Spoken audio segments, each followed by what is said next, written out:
What's going on, everyone? Welcome back. Week 5 has wrapped up, so you know what time it is. We have got our Week 6 NFL game picks outright versus the spread, along with our locks of the week. So let's get right into it.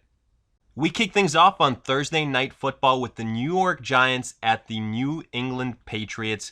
And here, the Giants, 2-3, coming off a loss versus the Minnesota Vikings. Whereas the New England Patriots, 5-0, still very much so undefeated after taking care of business versus the Washington Redskins. And yet again, it seems like another team is being sacrificed to the New England Patriots, as this schedule so far for New England has been extremely nice to start this 2019 season, and the Giants are no exception. When you consider the fact that guys like Saquon Barkley, Wayne Gallman, Evan Ingram, and Sterling Shepard all won't be available for this matchup, which means, well, Golden Tate is pretty much the only reliable weapon on this offense. The Giants have literally been picking up guys off the street to play running back. That's how bad it is. Look, maybe they would have made this game somewhat interesting and somewhat competitive for a quarter or two if those weapons were present, and we would have seen some nice performances from Daniel Jones, but I just don't think that this is going to be one of those matchups. I expect the Patriots defense to dominate, just like it has been so far versus underwhelming opposition, which again is the case here with the rookie Daniel Jones. He hasn't really faced a defense like the New England Patriots so far, and I think it's going to be a long day for him. I expect a big game from pretty much everyone offensively for the New England Patriots. Tom Brady, Julian Edelman, Sony Michel, James White, the list goes on for all those players there. But I do think it'll be a defensive dominant performance, and ultimately it'll be Tom Brady relying on that rushing attack to close out the contest for them. But at the end of the day, don't overthink this one. The Patriots should be one of the easiest locks of the week. 4 weeks this I'm taking them outright on the spread, minus 16.5. I realize it's a big spread, but the Patriots, like we said before, have been taking care of business versus inferior opponents all season long. I'm hammering the Patriots on the spread as well. Next up, we've got the Carolina Panthers at the Tampa Bay Buccaneers. Divisional clash in London, neutral field, early Sunday start. Should be interesting. The Panthers 3-2 coming off a victory versus the Jaguars. Impressive. The defense made some nice plays. More importantly, Christian McCaffrey continued to dominate. On the flip side, the Bucs, tough loss versus the New Orleans Saints, where the defense couldn't really stop Michael Thomas or Teddy Bridgewater. But offensively, Mike Evans, 0 catches. Are you kidding me? That is inexcusable if this offense wants to hit its peak potential. They need to get involved, Mike Evans and OJ Howard, on a week-to-week basis more consistently. As far as this matchup is concerned, if I could give you one piece of advice, it would be stay away from it, because I think it's a coin flip of a game, and I'd say probably a lot of people are going to lean towards the Panthers because they've been 3-0 as of late. But look at the competition they've had so far. It's not that impressive, and it's been the Christian McCaffrey show since then. They've been very one-dimensional. It's either run with Christian McCaffrey or throw a screen pass to Christian McCaffrey. I realize Kyle Allen, again, 3-0. He's made some nice throws, been somewhat accurate, but he's also had his issues holding on to the football. And the thing that has me the most worried here is that the Bucs so far, they're the only team so far this season to actually contain Christian McCaffrey. We saw it the first time these two teams played. McCaffrey only went for like 50 or 60 yards that game, and no other team has been able to do that. I do think it's because the Bucs have gotten better on that front, and also because it's a divisional clash. These two teams know each other very well. The problem for the Bucs, however, is they're a pass-first team with Mike Evans and Chris Godwin. However, the Panthers have been somewhat good on the secondary. James Bradbury kind of shut down Mike Evans the last time these two teams played. I realize Chris Godwin got his, but it wasn't all that high scoring. It wasn't, all that of a blowout for one team or the other. It was pretty close. Both teams had a chance to win that game at the end. If it wasn't for a Christian McCaffrey getting stopped on 4th down, the Panthers might have very well gotten that victory. But the point being here is both these two teams, offensive versus defensive matchups, neutralize each other very well.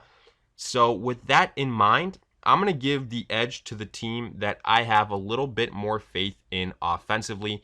And right now, that is the Tampa Bay Buccaneers, because I just think the level of competition that the Panthers and Kyle Allen have gone up against, guys like Gardner Minshew, Kyler Murray, also first-year quarterbacks, haven't really been guys like Jameis Winston with the weapons that he's had. So I'll give the edge there. I'm going to go ahead and say the Bucs, again, to some extent, contain Christian McCaffrey. I don't think it'll be as successfully as they did in week 2 when these two teams played. But for now, slight edge to the Bucs. The Panthers defense might be the X factor here because I do think they're better. However, I'm taking the Bucs outright on the spread, plus 1.5. The only thing here is I'm going to hedge my bets. I'm saying it from now on. I don't feel comfortable at all picking this game one way or the other. So even though I'm taking the Bucs outright, I'm hedging my bets with a spread and taking the Panthers there. Next up, we've got the Cincinnati Bengals at the Baltimore Ravens. Divisional clash. The Bengals 0-5. They just can't buy a win. Last week versus the Arizona Cardinals, good opportunity, but the Bengals offense got going a little bit too late in that game, and as usual, the defense couldn't stop anyone. Then on the other side of the football, we've got the Baltimore Ravens, 3-2. Very nice win over the Pittsburgh Steelers in overtime, hard fought, but yet again, that Ravens defense doesn't look like it once did to start the season. But when you consider the first two opponents being the Arizona Cardinals and the Miami Dolphins, it kind of makes sense. And now a big question mark for this Ravens offense is Marquise Hollywood Brown going to be active for them? At the end of the day, versus this Bengals defense, I don't think it's going to make all that big of a difference. The Ravens should be favored here as they are. The spread minus 11.5 in their favor. Again, I'd say here, don't overthink it too much. Outright, I like the Ravens. I just think that Lamar Jackson is going to have a huge day, not only passing, but also rushing the football. Mark Andrews, Mark Ingram, Willie Snead, if Marquise Brown isn't available. I also do think the Bengals will get theirs with guys like Boyd, Auden Tate, maybe even Joe Mixon. But defensively, I just have more faith in the Baltimore Ravens, even though that defense, again, hasn't looked all that great as of late. But still, they've, even with that being said, have more playmakers than the Bengals. I'm going to take them outright at home. However, on the spread, minus 11.5, like we said for the Ravens, I think that's a little bit high. This is a divisional clash. These two teams know each other. The Ravens defense hasn't been all that great. The Bengals can go ahead, take advantage of those poor defenses we saw versus the Cardinals. I think this is going to be a game that's high scoring, but closer than people expect. With that being said, I will take the Ravens outright, but the Bengals on the spread. Moving on, we've got the Seattle Seahawks at the Cleveland Browns. Seattle 4-1 after a very impressive, hard-fought victory over the LA Rams in what was a high-scoring, very close affair, as we predicted last week. And with some help from a missed field goal and heroics from Russell Wilson like we've seen all season, Seattle got the victory. Then on the other side, the Browns 2-3, another loss, this time getting humiliated by the 49ers, just absolutely dominated. They couldn't get into the end zone. Nothing was working for them. Baker Mayfield got dominated, got pulled late in that game.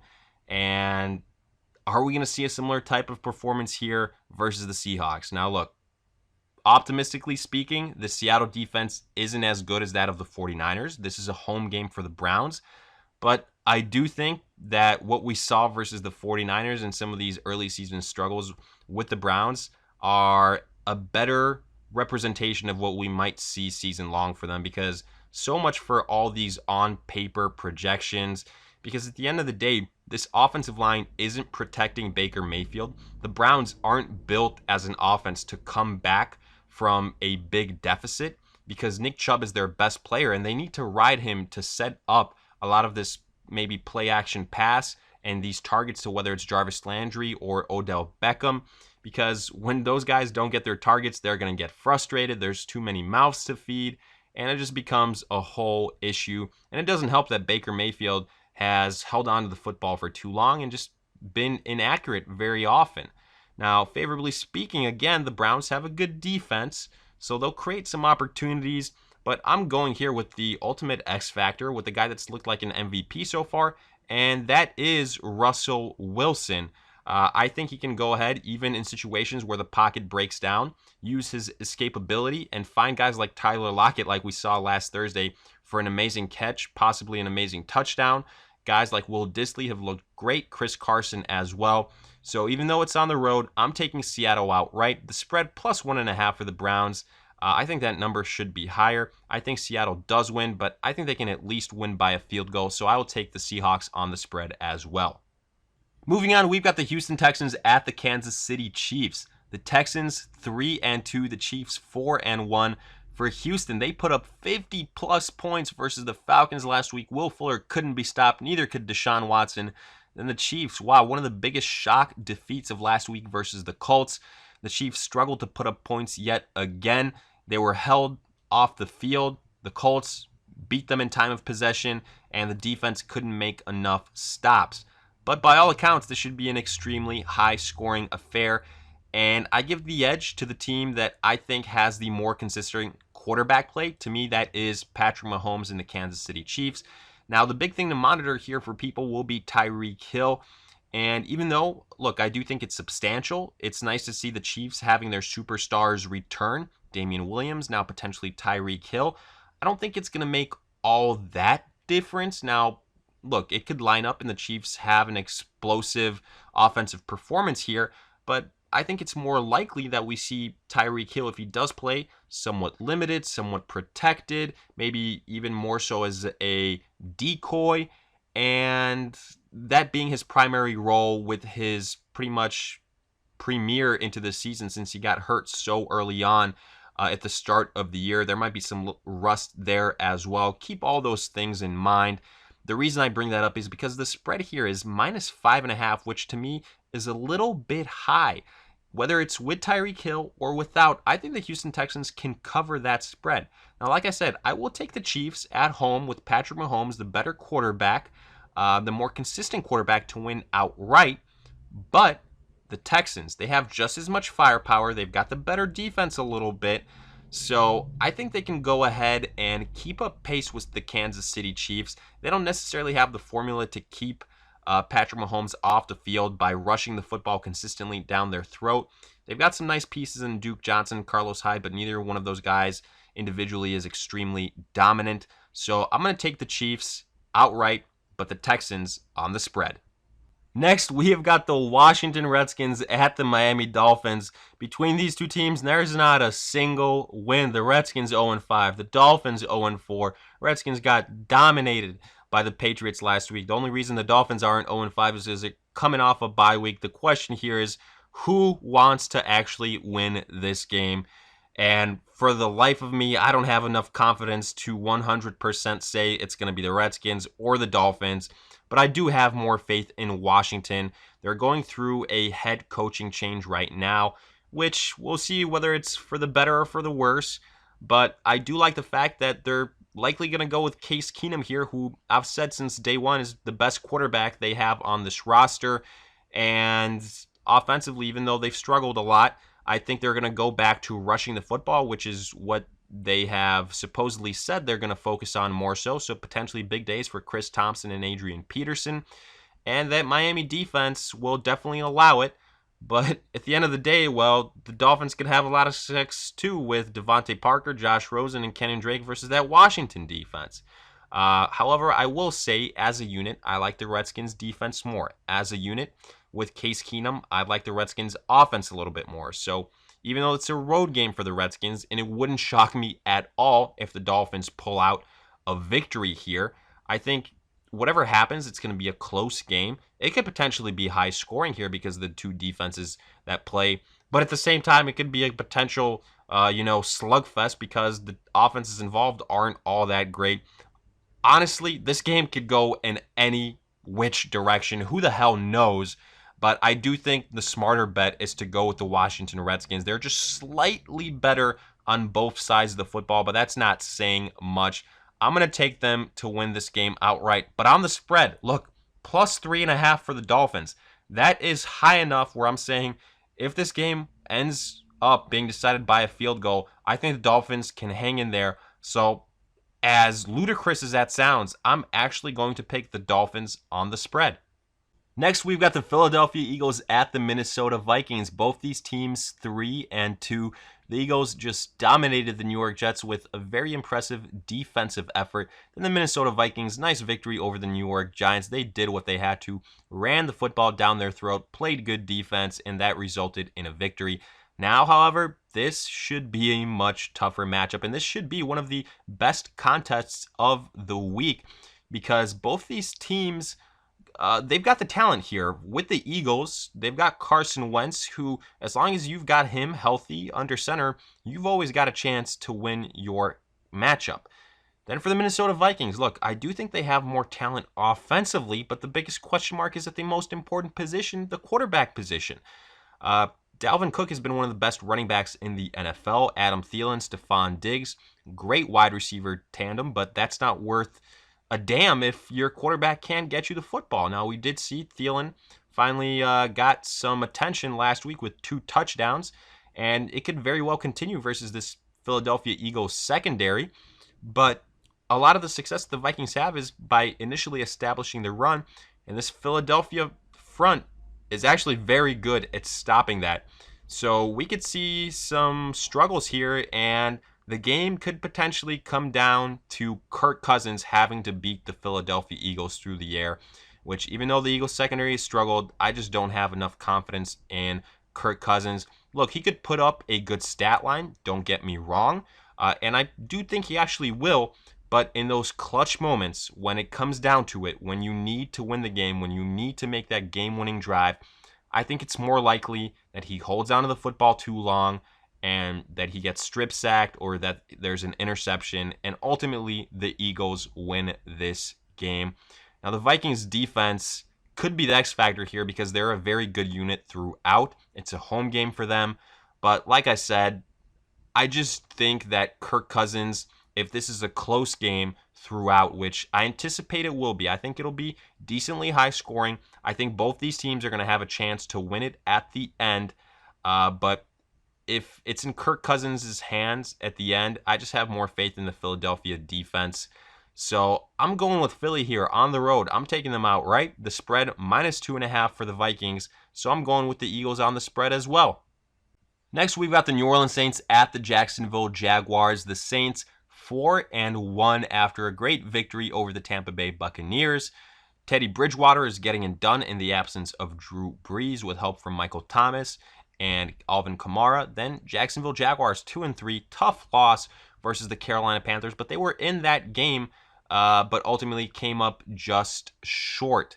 Now home game versus the Saints and Teddy Bridgewater, with Jalen Ramsey potentially playing in this game. That could be a huge benefit for the Jaguars in stopping Michael Thomas, who absolutely exploded last week.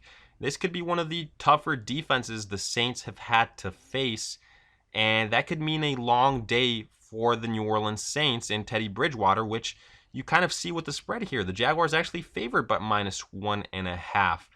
Now, look, initially to begin with, I didn't think Teddy Bridgewater would have all the success that he's currently experienced, but it's clear to see that the Saints, they've got the pieces. Similar to a team like the Indianapolis Colts, the Saints have the necessary pieces around even a backup quarterback to give him a chance to win.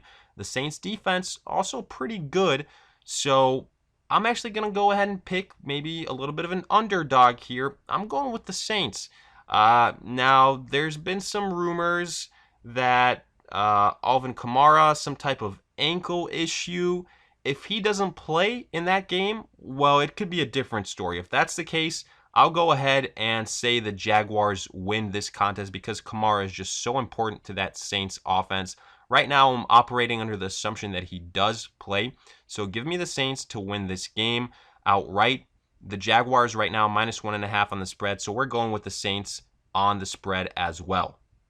Continuing on, we've got the Atlanta Falcons at the Arizona Cardinals. The Falcons 1-4 after getting beat by the Houston Texans, where even though they had a bunch of success through the air, put up a bunch of points, that defense couldn't contain the Texans' offense.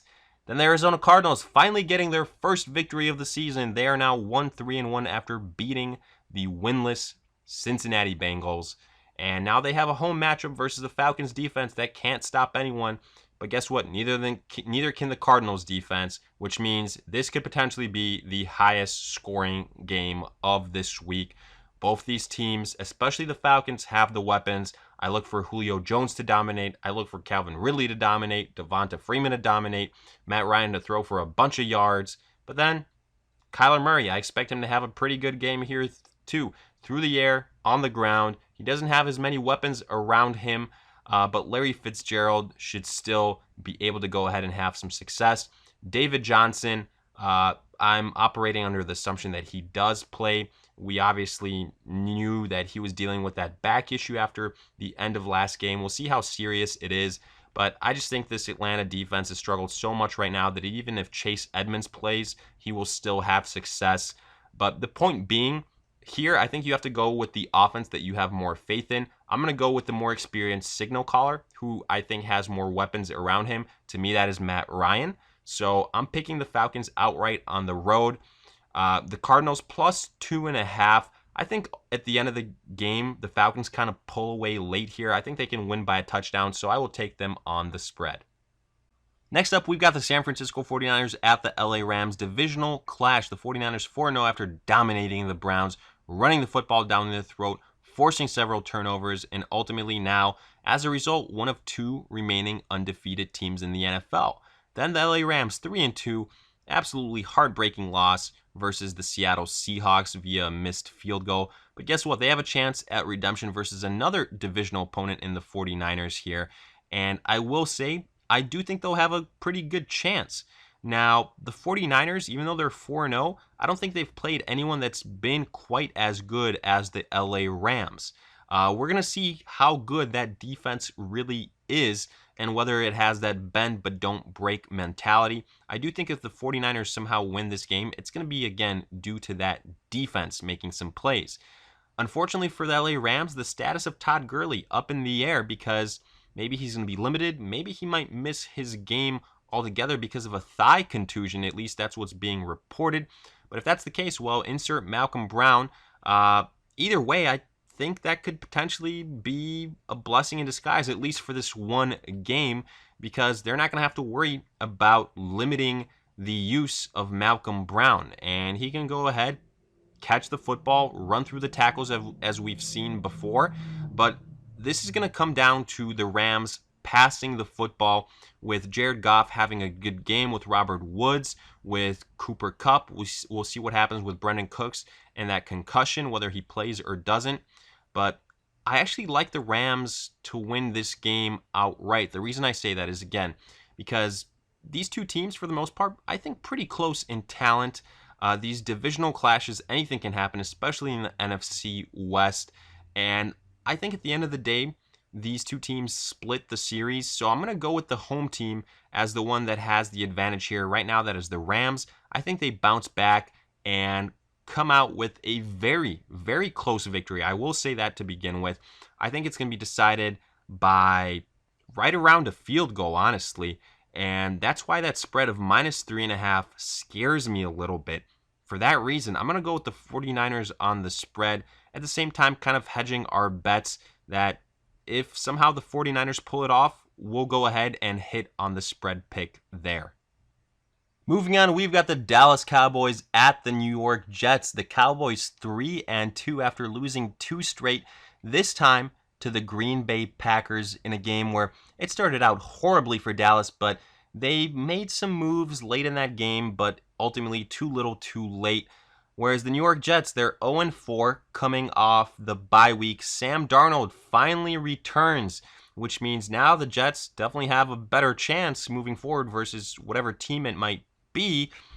But man, the Dallas Cowboys coming to town, I don't think that's the ideal situation for the Jets, because offensively, you got to give the edge to the Dallas Cowboys. They've got the much better offensive line, even with Tyron Smith, obviously his absence being felt last week.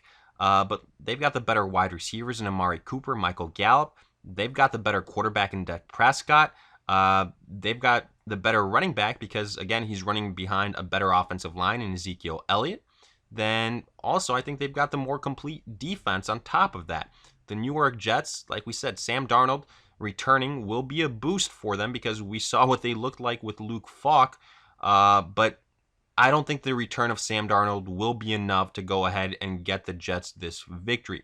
Don't get me wrong, it'll be a nice boost, and I actually think the Jets could make this game closer than some people expect, but with issues on that offensive line that don't seem like they're going to go away anytime soon, and with Sam Darnold still being relatively young and haven't really played at all this season, wouldn't be expected some early mistakes, it's some rust. If he takes some serious hits, we'll see if he's kept in this game because of that enlarged spleen. He was cleared, but we'll see what happens. His status, his health throughout this game to monitor will be very interesting. However, the Jets defense, that's right now probably one of the strengths of this team. They're not going to be able, I don't think, to keep up with the Dallas Cowboys. There's no way I see the Cowboys losing 3 straight, especially when it comes to the New York Jets. I realize it's a road game for them, which, could be a little bit tough. That's a far place to travel all the way to New York. But again, I think the Cowboys, the much more complete team here. I like pretty much them at every single position offensively better than New York Jets. So I'm going to take the Cowboys outright. But on the spread, plus 8.5 for the New York Jets. I'm going to give a little bit credit to Sam Darnold returning here. I think that he can keep it, respectable. I will say that. I think he can keep it respectable for the Dallas Cowboys. And to me, I think that probably equates to 7 or 8 points in a loss. So I will actually take the Jets on the spread. But at the end of the day, don't overthink this one. I think the Cowboys are the easy pick here. Next, we have got the Tennessee Titans at the Denver Broncos. The Titans 2-3 after losing to the Buffalo Bills last week. Then the Broncos 1-4, getting their first victory of the season versus the LA Chargers, where they jumped out to a lead and defensively flexed their muscles versus Phillip Rivers in that divisional clash. Now the question is, can they do the same versus the Tennessee Titans, who, by all accounts, have a worse quarterback, a worse offense? But it's going to be a little bit tough to tell because these two teams can so often give you different results on a week-to-week basis. The Titans so inconsistent. We saw them struggle last week, but that was versus the Bills' defense. Even though the Broncos' defense has played a little bit better as of late, they haven't been consistent throughout the entire season as well. Either way this game goes, I think it'll be low scoring, and as a result, I think it'll be close. Now, I like actually the Broncos offense better here. I've got a little bit more faith in Joe Flacco. I like his wide receivers in Emmanuel Sanders and Cortland Sutton better. I keep saying if they fully commit to Phillip Lindsay, I think that's the better move there. I think they'll be more consistent in rushing the football. But right now, they've got pretty much a 50-50 split between Freeman and Phillip Lindsay. We saw how good Lindsay looked last week. He was a big reason the Broncos were so successful. But it'll be interesting. I think both these teams are comparable offensively. Marcus Mariota, you never know what you're going to get from him. Corey Davis, A.J. Brown, they've got skill, but I think they're just, again, way too inconsistent. Derrick Henry could very well be the X factor here and whether the Broncos can go ahead and stop him. I do think, actually, that will be the X factor. The Titans' defense, it's pretty good as well, but again, with it being a low-scoring affair, I'm going to go with the offense that I have a little bit more faith in. That is the Denver Broncos. I know it sounds crazy, but I'm riding with Joe Flacco in this one, and Emmanuel Sanders and Cortland Sutton, Phillip Lindsay. Give me the Broncos to win their second straight game here at home. The spread, minus 2.5. Look, even though I picked the Broncos outright, I'm going to go ahead again, hedge my bets here. I think the Titans can go ahead and get the victory on the spread. Getting to Sunday Night Football, we've got the Pittsburgh Steelers at the LA Chargers. The Steelers 1-4 after that heartbreaking overtime loss to the Ravens, while the LA Chargers 2-3 after losing to the Denver Broncos last week.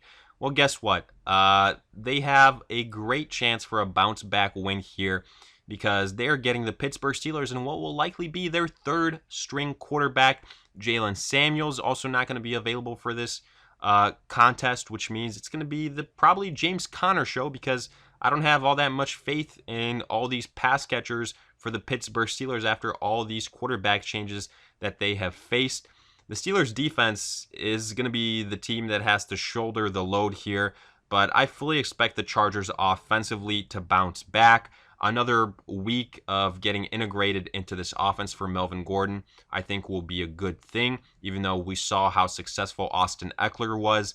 As long as Melvin Gordon is back available, he is the more complete running back, and I think we're going to see his usage go up this week. But I look for a bounce-back performance from Keenan Allen. He's not going to get held to, 40, 50 yards every single week, and I think he will have success here. I think Phillip Rivers bounces back. And it'll be a combined effort from that trio that we know and love from the Chargers, with Rivers, Keenan Allen, probably Melvin Gordon having the bulk of the success here. But look for the Chargers defense to also have success versus third-string quarterback for the Pittsburgh Steelers. We saw what happened when a guy like Luke Falk came in for the New York Jets, third-string guy there. Opposing defenses had a lot of success against him in his limited NFL game action. I think the Chargers defense here will be a big difference maker. I look for them to force several turnovers and in the end get a victory for the Chargers. I will take LA outright on the spread, -6.5, with the Steelers likely, like we said, playing their third string quarterback. We're going to go ahead and hammer the spread on the Chargers. We're taking them there as well. Finally, getting to Monday Night Football, we have got a divisional clash with the Detroit Lions at the Green Bay Packers. The Lions 2-1-1 coming off their bye week, facing the Packers at home, who are 4-1. Very nice victory over the Dallas Cowboys, where Aaron Jones ran wild in the absence of Jamal Williams and Davante Adams. And it looks like in a second straight week, Davante Adams probably won't be available for the Packers, which means it'll be a lot of reliance on that rushing attack. So look for Aaron Jones to get a lot of action here as well. I do think we're going to see some better performances from the likes of Jimmy Graham, Geronimo Allison, and MVS as well. This is a home game for the Packers as well, so keep that in mind. One of the best home field advantages in the NFL. The Packers defense has kind of returned to form as of late, even though it did give up their nice lead in the third and fourth quarter versus Dallas. But ultimately, they bent but didn't break, since that was such a great lead they built early on. So I do think we're seeing the Packers return to form a little bit compared to what we saw, in a game or two for them in the middle of the season compared to at the start of the season. However, I will say the Detroit Lions have been one of the pleasant surprises in the NFL, having an extra week here to go ahead, prepare for the Packers. Kerryon Johnson, Matthew Stafford, Kenny Golladay, Marvin Jones. It's been an offense that's done a lot of damage, and I think they can go ahead and give the Packers a little bit of a scare here. Their defense has also played pretty well, so even though I do like the Packers here, I think this is probably a series that maybe is split. I think this is going to be a great test for the Lions to see how legit they really are in this divisional clash on the road. On top of that, I think it's going to be close, but at the end of the day, I'm going to give the edge to the Green Bay Packers. If there is, however, a game and a time to steal this contest, it would be now for the Lions to take advantage of the absence, most likely, of Davante Adams yet again. But I just don't think it'll be enough. I think the Packers with Aaron Rodgers, that's the real X factor here. I think Aaron Rodgers has a big day and silences some of the questions people have had, whether he's going to be dominating the season like previous ones. So I'm going to take the Packers outright. But like we said, the Lions have impressed so far. They've kept teams honest. They've kept contests close so far. So with the spread being -4.5 in favor of the Packers, I'm actually going to go with the Lions on the spread. They keep it close, but Aaron Rodgers just too much to handle late in that game. So Packers outright, but the Lions on the spread. So with that, we wrap up our pick'ems. Now looking at our locks of the week, we start with the Giants at the New England Patriots. The Patriots, too much to handle. That defense will most likely dominate. The Giants, too hurt. Give me Tom Brady and the Patriots to go ahead and keep winning. Next, Cincinnati Bengals at the Baltimore Ravens. Even though this is a divisional contest, the Bengals can't stop anyone defensively. This is a perfect opportunity for the Ravens to go ahead and have a dominant offensive performance, for that defense to also have a chance to get back on track. I like the Ravens at home to win this contest. Continuing on, we have got the Dallas Cowboys at the New York Jets. Give me Dallas. I know Sam Darnold is coming back. The game might be closer than some people expect, but at the end of the day, the Dallas Cowboys, the more complete and the better team all around. Sam Darnold will likely be a little bit rusty. Give me the Dallas Cowboys there. And finally, Pittsburgh at the LA Chargers. I like the LA Chargers here. The Pittsburgh Steelers down to their third string quarterback. The Chargers at home. They get back to their winning ways behind a dominant performance from Keenan Allen, Phillip Rivers, and Melvin Gordon. And with that, we wrap up our locks of the week as well. And as always, let me hear it in the comment section. Did you agree, disagree with these picks, along with any other questions you guys might have? And as always, if you guys enjoyed, make sure to like, subscribe, and I'll see you guys in future videos.